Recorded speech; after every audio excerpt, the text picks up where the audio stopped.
SK 하이닉스 주주분들이라면 오늘 장중 움직임을 보면서 다시 한번 긴장하셨을 것 같은데요. 장 초반에는 154만 2천 원까지 상승하는 모습을 보였지만 이후 매도세가 나오면서 142만 원 부근까지 밀렸는데요. 하루 안에서도 변동성이 상당히 크게 나타났는데요. 이럴 때 많은 투자자분들이 같은 고민을 하게 됩니다. 지금이 다시 하락이 시작되는 자리인지 아니면 단기 조정 이후 다시 반등을 준비하는 과정인지 말입니다. 하지만 지금 가장 먼저 봐야 하는 것은 가격이 아닙니다. 누가 사고 있고 누가 팔고 있는지입니다. SK하이닉스는 외국인 보유 비중이 매우 높은 종목이기 때문에 외국인의 방향이 주가에 미치는 영향이 상당히 큰데요. 오늘 장중에는 외국인이 매도하는 가운데 기관이 일부 물량을 받아내는 모습도 나타났습니다. 그렇다면 이것이 의미 있는 저점 매수인지 아니면 일시적인 방어에 불과한지는 앞으로 조금 더 확인이 필요합니다. 오늘은 차트와 수급을 중심으로 지금 SK하이닉스에서 가장 중요한 체크포인트를 하나씩 살펴보겠습니다.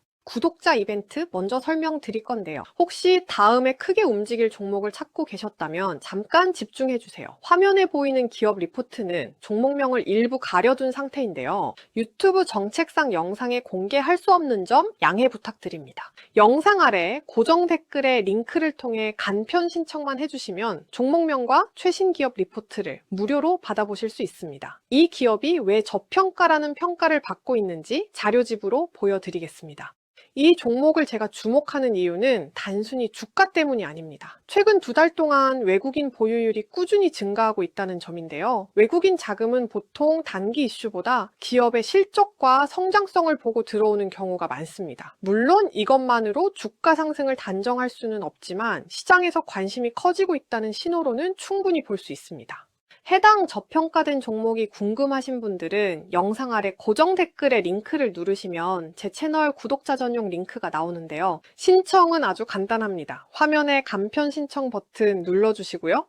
구독자분들한테만 드리는 혜택이다 보니 구독 체크 한번 눌러주신 다음 원하시는 항목을 중복 선택으로 누르시고 다음을 눌러주시고요.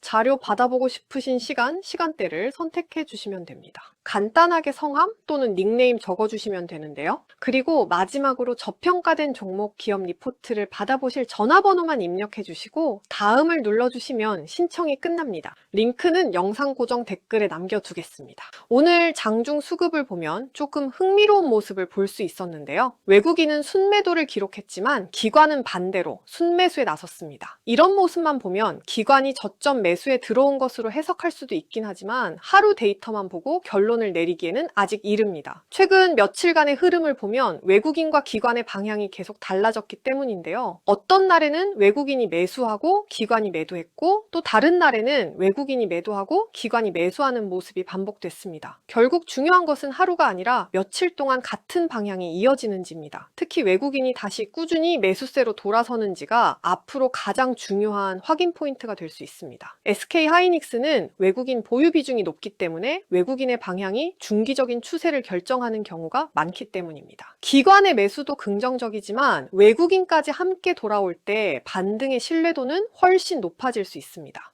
이번에는 차트를 볼 건데요. 현재 차트에서 가장 중요한 가격은 크게 세 구간입니다. 첫 번째는 오늘 저점인 140만 9천 원입니다. 이 가격은 오늘 장중 가장 강한 매도 압력이 나왔던 자리이기도 한데요. 앞으로 다시 조정을 받더라도 이 가격을 지켜낸다면 저점이 형성되고 있다는 신호가 될 수 있습니다. 반대로 이 가격이 다시 무너진다면 단기 반등이 실패할 가능성도 함께 커질 수 있습니다. 두 번째는 오늘 장중 고점인 154만 2천 원입니다. 주가가 다시 이 가격을 회복하고 거래량까지 함께 증가한다면 매수세가 살아나고 있다는 의미로 해석할 수 있습니다. 세 번째는 169만 원 부근의 매물대인데요. 이 구간에는 과거 거래가 많이 집중됐기 때문에 본전 매도가 나올 가능성이 큰 자리입니다. 따라서 단순히 154만 원을 넘는 것보다 169만 원 부근을 거래량과 함께 돌파하는지가 훨씬 중요합니다. 또 하나 확인해야 할 것이 거래량입니다. 가격만 오르는 것은 충분하지 않습니다. 거래량까지 증가해야 실제 매수세가 유입되고 있다고 판단할 수 있습니다. 거래량이 줄어든 상태에서 반등한다면 기술적인 반등으로 끝날 가능성도 있기 때문입니다. 그래서 앞으로는 140만 9천 원, 154만 2천 원, 169만 원 이 세 가격을 차례대로 확인하는 것이 중요합니다. 정리해 보겠습니다. 오늘 장중 흐름만 놓고 보면 기관은 일부 저가 매수에 나섰지만 외국인은 아직 매도 우위를 보이고 있습니다. 따라서 지금 단계에서 반등이 확정됐다고 판단하기에는 아직 이른 상황인데요. 앞으로 확인해야 하는 것은 세 가지입니다. 첫 번째는 외국인의 매도가 줄어드는지인데요. 외국인이 다시 꾸준히 순매수로 돌아선다면 시장 분위기도 조금씩 바뀔 가능성이 있습니다. 두 번째는 거래량입니다. 주가가 오르더라도 거래량이 함께 증가해야 상승의 신뢰도가 높아질 수 있습니다. 세 번째는 차트입니다. 140만 9천 원을 지켜내고 154만 2천 원을 회복한 뒤 169만 원 매물대를 거래량과 함께 돌파하는지가 중요합니다. 이 과정이 순서대로 진행된다면 최근 조정이 마무리되고 다시 상승 추세를 만들어갈 가능성도 기대해 볼 수 있습니다. 반대로 외국인의 매도가 계속 이어지고 140만 9천 원이 다시 무너진다면 조금 더 신중하게 대응할 필요도 있습니다. 다만 한 가지는 분명합니다. 현재까지 확인된 내용만 보면 SK 하이닉스의 HBM 경쟁력이나 AI 메모리 시장 전망이 갑자기 나빠진 것은 아닙니다. 기업의 장기 경쟁력과 단기 주가 움직임은 구분해서 볼 필요가 있습니다. 그래서 지금은 무조건 낙관할 자리도 무조건 공포에 빠질 자리도 아닙니다. 가격과 거래량, 외국인 수급, 그리고 주요 가격대를 하나씩 확인하면서 대응하는 것이 가장 현실적인 전략이라고 생각합니다. 앞으로도 SK 하이닉스에 의미 있는 변화가 나타나면 핵심만 빠르게 정리해서 전해드리겠습니다. 끝까지 시청해주셔서 감사합니다.